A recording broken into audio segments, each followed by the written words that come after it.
Hablar de Horst Paulmann es hablar de retail, es hablar de Cencosud y también es hablar del Costanera Center. Además, es también referirse a un estilo bastante particular de relacionarse en el mundo empresarial, con también distintos sectores del poder e incluso de una persona que, a pesar de toda su fortuna, iba de improviso y sin avisarle a nadie a las tiendas del Jumbo o de París para ver cómo estaban los clientes y también los trabajadores. Horst Paulmann es realmente un empresario bastante particular y la agenda económica de este martes, por supuesto, que está marcada por su muerte a los 89 años. ¿Cuáles son los principales aspectos de su vida empresarial? También muestras de su estilo y también el legado que deja. Todo lo cuenta Fernanda Moya.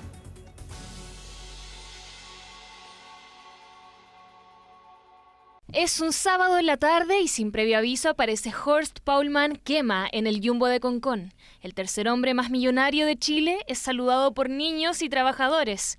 Un ejemplo de cómo era el estilo del empresario que este martes murió a los 89 años. Afortunadamente su despedida fue tranquila, en paz, mientras dormía. Nos queda el consuelo de saber que descansó sin sufrimiento. Huyendo de la Segunda Guerra Mundial en 1948, llega al otro lado de la cordillera. A los 13 años comenzó como telefonista en Buenos Aires y más tarde trabajó junto a su padre haciendo cunas y juguetes de madera. En 1952 su familia compró un restaurante en Temuco, del que se hizo cargo tras el fallecimiento de su padre. 2 décadas más tarde, a los 40 años, Paulmann inauguraba el primer supermercado Jumbo en Avenida Kennedy en Santiago. Con 4.000 metros cuadrados, era la tienda más grande de Chile en ese entonces. Fue el inicio del actual Cencosud. Comenzando con un pequeño negocio en Temuco, logró construir una de las compañías de retail más grandes y prestigiosas en el continente, siempre preocupado por el bienestar de los colaboradores y sus familias.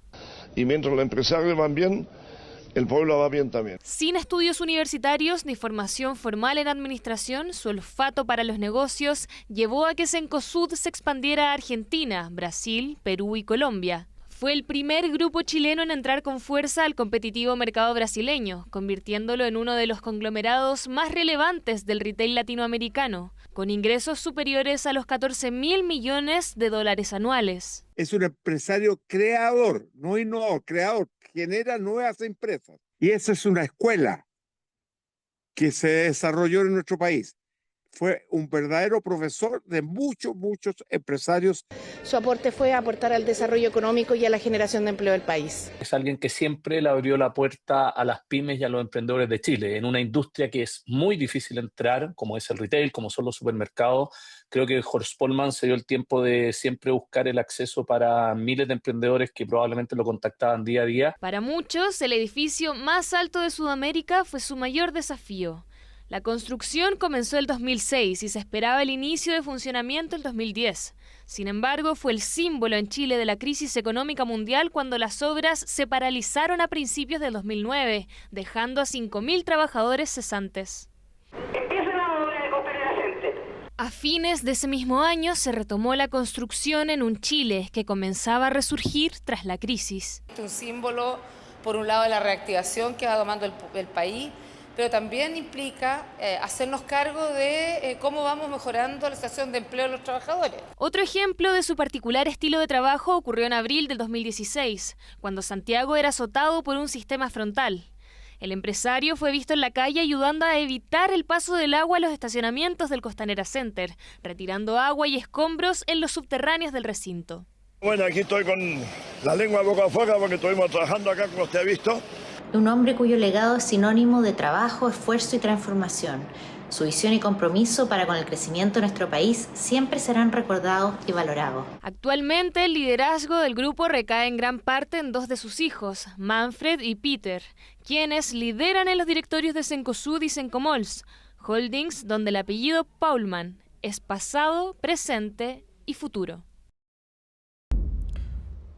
Como lo vimos en el reporte de Fernanda Moya, el mundo empresarial prácticamente en su conjunto reaccionó a la muerte de Horst Paulmann. Hablemos ahora de uno de los empresarios que están prácticamente al mismo nivel que él en cuanto a su fortuna, en cuanto a su influencia y en cuanto a la creación de distintas empresas. Me refiero a Andrónico Luksic, que se expresó a través de su cuenta de X ahí lo vemos. Lamentable partida de Horst Paulmann, emprendedor visionario que con esfuerzo y trabajo se transformó en un gran líder empresarial y estuvo siempre comprometido con aportar a Chile. Mi sentido pésame a su familia y cercanos. Ahí vemos entonces lo que opinó Andrónico Luksic.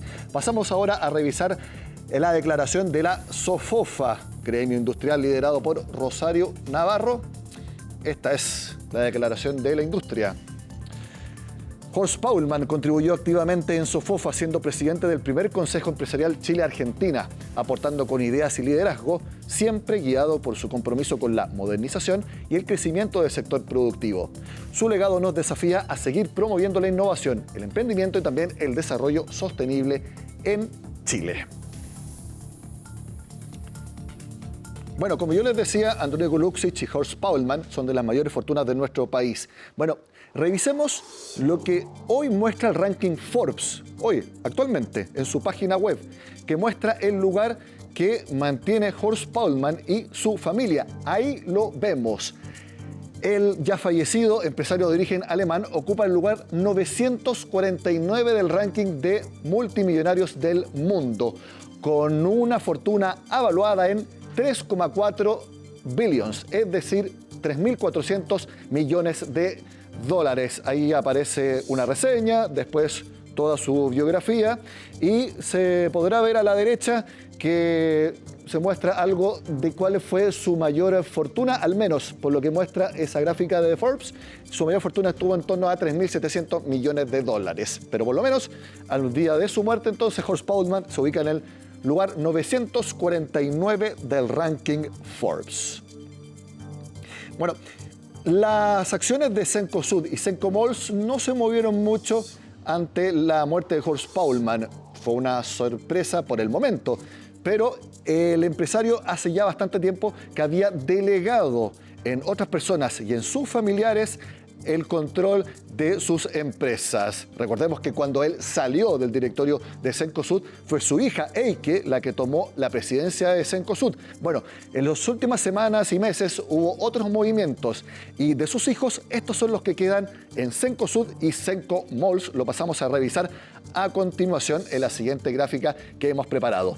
Primero revisamos Cencosud. ¿Quiénes de sus hijos están ahí? Está Manfred Paulmann Köpker como director y su otro hijo, Peter Paulmann, también como director. Esto en Cencosud. Cencomols, recordemos que hace un tiempo se separó las industrias de Cencosud frente al negocio inmobiliario, como por ejemplo de los centros comerciales. En Cencomols, Manfred es el presidente y Peter es también director. Al menos en los dos directorios no aparece su hija Eike Paulmann.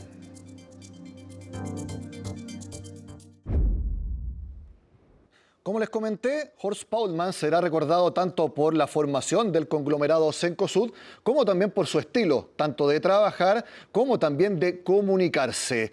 Y una persona que lo conoció muy de cerca fue el que es considerado el gerente general que tuvo la expansión más importante de Cencosud en su historia. Me refiero a Lorenz Goldborn, que está al contacto de Agenda Económica. Lorenz, muchas gracias por su tiempo con CNN Chile.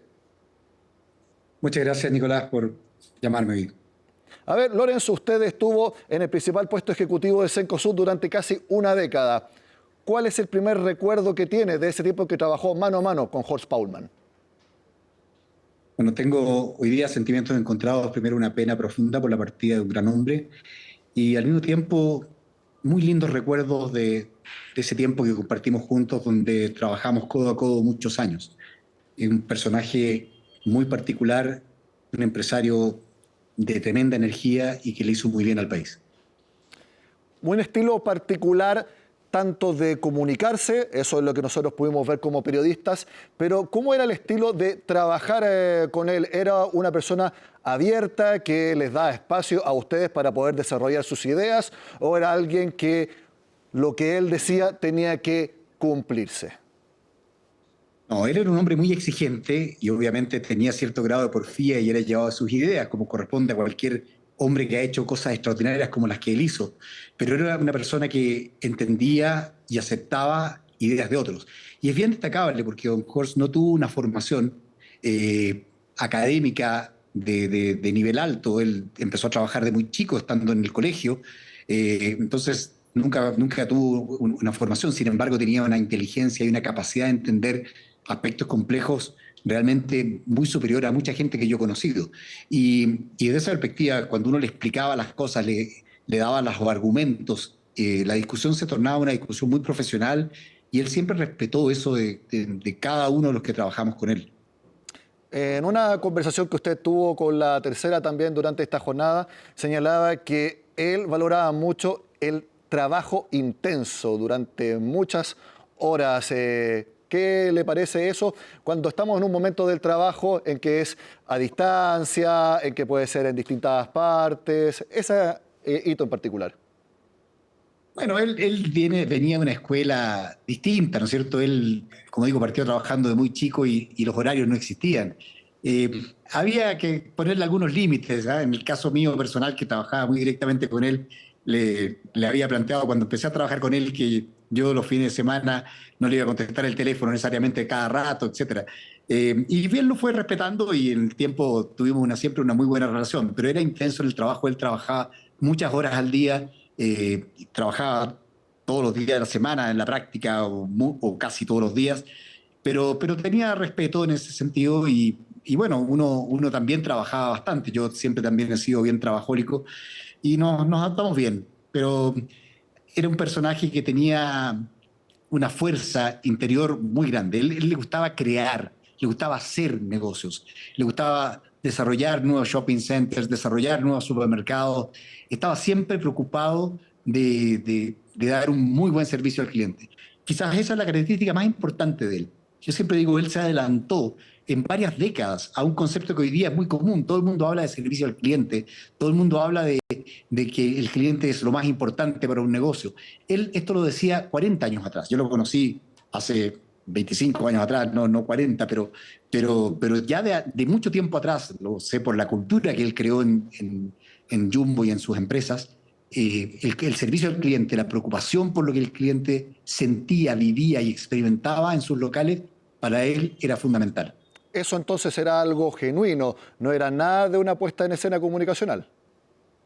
No, eso, insisto, él se anticipó a los tiempos. O sea, si uno va a la historia, cuando él partió con el Jumbo de Kennedy, ya él estaba ahí en la inauguración, por ejemplo, saludando de mano a todos quienes llegaron a esa inauguración en los años 70. La preocupación por el cliente, el estar ahí, era fundamental. Y, como digo, se anticipó a los tiempos. Y era también, por ejemplo, de llegar y entrar a su oficina y a la oficina de los altos ejecutivos. Él siempre, sí, estaba ahí, entraba a mi oficina, teníamos oficina uno al lado del otro. Cuando yo llegué a Cencosud fue muy divertido. Yo llegué a Cencosud, él tenía una oficina bien grande y mandó a poner un panel divisorio entre ambas oficinas, y partió su oficina en dos. Me dio la oficina una a mí y la otra se quedó él al lado. Fue muy, muy bonito gesto de él cuando llegué. Lorenz, yo dije en la introducción que usted lideró Cencosud en la primera década de este milenio, si no me equivoco, entre 2001 y 2009, que coincidió, quizás no es una coincidencia, es una causalidad, de la mayor expansión de Cencosud. De hecho, usted está ahora en Colombia, un país al que llegó Cencosud precisamente bajo su liderazgo. Cuénteme también de esos años y cómo fue el trabajar también codo a codo con Horst Paulmann, ya no solo para crecer dentro de Chile, sino que en otros países de la región. Bueno, él siempre tuvo este afán de crecimiento, y a veces uno se olvida, pero él construyó una empresa desde cero, a principios de los años 60, hasta construir un tremendo monstruo que era Cencosud del año 99. Yo llegué a trabajar con él el año 2000, y ya el año anterior había vendido $1.000 millones de esa época, operando en Chile y Argentina. Por tanto, él ya había hecho un trabajo de expansión, un trabajo de crecimiento muy importante. Y siempre quiso crecer más, pero quizás le faltaban herramientas, le faltaba equipo, le faltaba motor dentro de su propia organización. Y lo que hicimos con mi incorporación fue básicamente eso. Nosotros incorporamos mucha gente, muchos profesionales al equipo de Cencosud.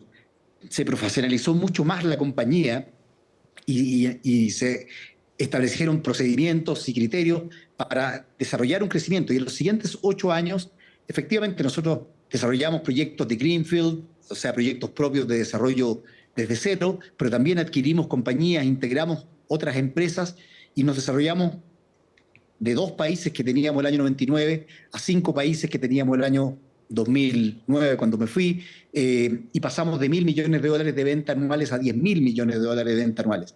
Pero eso no fue el trabajo ni mío ni de una persona en particular, fue de un equipo completo de personas que integramos, muchas de ellas que hoy día son ejecutivos muy, muy distinguidos de otras áreas de la industria nacional y que se basaron en una diamante en bruto, digo yo, que Don Horst tenía, que era Cencosud, el Cencosud antiguo, que él la había creado desde cero.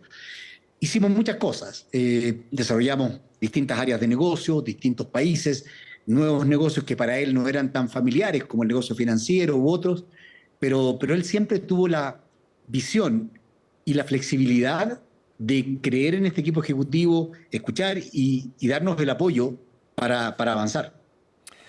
Hace algunos minutos yo mostré la reacción de Andrónico Luksic a través de su cuenta de X ante la muerte de Horst Paulmann, y me parece que ellos dos representan algo muy particular, que es que Andrónico Luksic es Kiñenko y Horst Paulmann es Cencosud, dos personalidades demasiado relacionadas a sus empresas.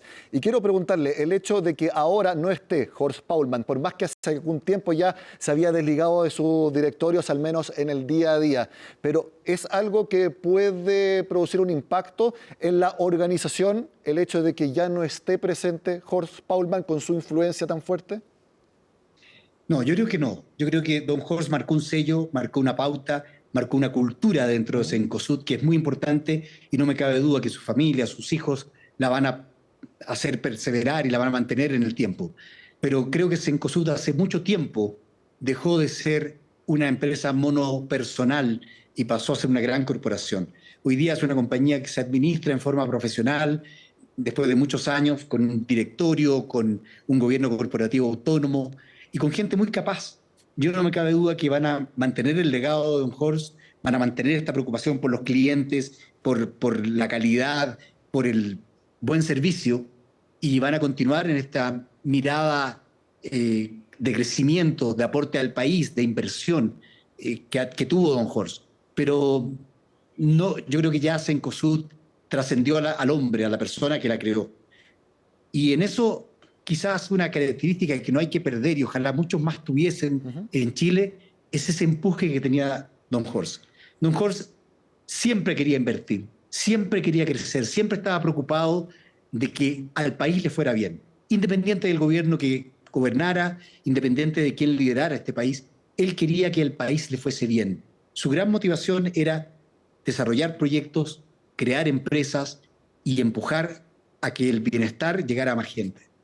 Ojalá eso no se pierda y tengo la certeza de que sus hijos tienen esa escuela y van a continuar en esa línea. Sí, es muy importante lo que usted menciona, Lorenz, porque hace unos minutos también estamos viendo la fortuna que tenía Horst Paulmann a través del ranking Forbes, y obviamente es un multimillonario, y muchas personas pueden pensar que un empresario de ese nivel solamente piensa en los números, en cómo ganar y ganar más dinero. Usted menciona que esto no es así con Horst Paulmann, que él está siempre pensando en cómo crecer más, pero para que crezca más el país y siempre estar creando más empleos y creando más empresas. ¿Usted cree que ese es un tipo también de empresario que está en retirada, los que genuinamente quieren crear actividad económica y obviamente también generar dinero, por supuesto, si esto no es solamente filantropía, pero que me refiero a que genuinamente estén preocupados de hacer mucho más grande la actividad económica de un país independiente de los gobiernos de turno? Mira, Don Horst nunca fue movido por el dinero. Probablemente quizás a sus inicios, cuando era una persona que tenía una situación económica más precaria, probablemente quería ganar más dinero para su familia, mantener como todos nosotros nos interesa hacer. Pero después que ya llegó a un nivel de dinero que era más que suficiente para eso, yo nunca lo escuché que su preocupación fuese ganar dinero. Como digo, él le preocupaba más el hacer cosas que el ganar dinero. Él quería aportar al país, como digo, invertir siempre, crecer. No era una persona que le gustase sacar los dividendos de la compañía y distribuirlo para irse a vivir a Europa o a otro lado. De hecho, una anécdota. Cuando yo llegué, me acuerdo, él tenía su auto Mercedes-Benz del año 86, y estoy hablando del año 2000. ¿tá? Y tenía ese auto de años. Y lo seguía teniendo, y una vez se lo aposté, su auto contra el mío, le dije a don Horst, la apuesta, y era un Mercedes del año 86, nunca andaba en un Ferrari ni en un auto último modelo. El dinero no era una preocupación de él, era necesario, como lo es para la vida de cada uno de nosotros, para poder tener las cosas básicas que necesitamos, pero no era su gran motivación de estar ni ganándolo, ni menos ostentándolo. Siempre fue una persona muy austera, muy mesurada, y a pesar de que esté en cualquier ranking Forbes, era un hombre muy sencillo. Yo creo que eso también ha sido heredado a su familia y vemos también gente muy, muy ponderada en su accionar. Ojalá tengamos mucho más Horst Polman en este país. Le hace bien a Chile tener personas que miran el desarrollo y el empuje necesario, más que simplemente estar mirando la evaluación económica si me da 2 pesos más o 2 pesos menos. Lorenz, mi última pregunta. Asumo que perdió la apuesta y que Horst Polman se quedó con su Mercedes del 86. Mire, voy a guardarme esa anécdota para el privado, pero le puedo decir que don Horst siempre cumplía sus palabras. Asumo entonces que ese Mercedes cambió de dueño. Lo dejamos hasta ahí entonces. Lorenz Goldborn, ex gerente general de Cencosud, muchas gracias por su tiempo con Agenda Económica desde Colombia en este repaso por la vida y trayectoria de Horst Polman. Que esté muy bien. Muchas gracias, un gusto y un gran abrazo a la familia Polman, que en este minuto debe estar pasando por un momento de dolor, pero tengo la certeza que don Horst va a vivir en el corazón de todos quienes lo conocimos durante muchos años más. Muchas gracias, Lorenz, que esté bien.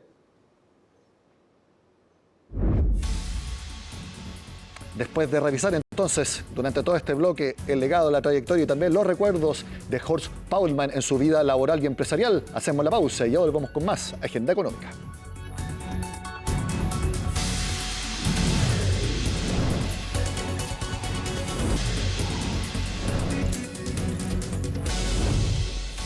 Este martes el Banco Central publicó la encuesta de expectativas económicas, que es el sondeo mensual donde el ente emisor le pregunta distintas cosas al mercado. Y hay una opinión clara. El mercado espera que haya un solo recorte de la tasa de interés durante todo el año y sería recién en el segundo semestre. Pasamos a revisar la primera parte entonces de esta encuesta de expectativas, que la vamos a enfocar en la tasa de interés. Durante la reunión de marzo se mantiene la tasa en 5%, lo mismo en la siguiente, que es en abril. Para la de septiembre también se mantendría en 5% y recién a fin de año, en diciembre, la tasa habría bajado en 25 puntos base para cerrar el año en 4,75%. Muy dependiente de esto es lo que suceda con la inflación. También es parte del sondeo que hizo el Banco Central a los analistas. ¿Qué fue lo que dijeron? Este mes, marzo, se espera que el IPC sea 0,5%, muy similar a febrero, que recordemos fue 0,6%. En abril ya sería una inflación mucho más normal para un mes, 0,3%. ¿Cómo cerraría 2025? 4%. Y 2026, ahí estaría casi en el objetivo meta del Banco Central, que es 3%, cerraría el próximo año en inflación en 3,2%. puntos. Hablemos de la actividad económica, los IMASEC para el año. ¿Qué es lo que opina el mercado? En febrero sería 1% apenas el IMASEC. Recordemos que en enero fue 2,5%. El primer trimestre, promedio, enero, febrero, marzo, 2%. Para 2025 se espera que la actividad económica crezca solo 2,2% y en 2026 un PIB avanzando 2%. Como se los he dicho antes en el programa, el número 2 es el que lamentablemente se repite en todas las encuestas respecto a la actividad económica. Y cerramos esta revisión de la encuesta de expectativas con la demanda interna, que se compone de consumo y de inversión medida a través de la formación bruta de capital fijo. ¿Qué es lo que ve el mercado para la inversión? Plana, 3% durante 2025 y 2026. Y además, para el consumo, fíjense, esto es consumo de los hogares. 2025, 2,1%, 2026, 2,2%, prácticamente igual y también muy similar al resto de la actividad económica. Esto es entonces lo que opina el mercado de acuerdo a la encuesta de expectativas del Banco Central.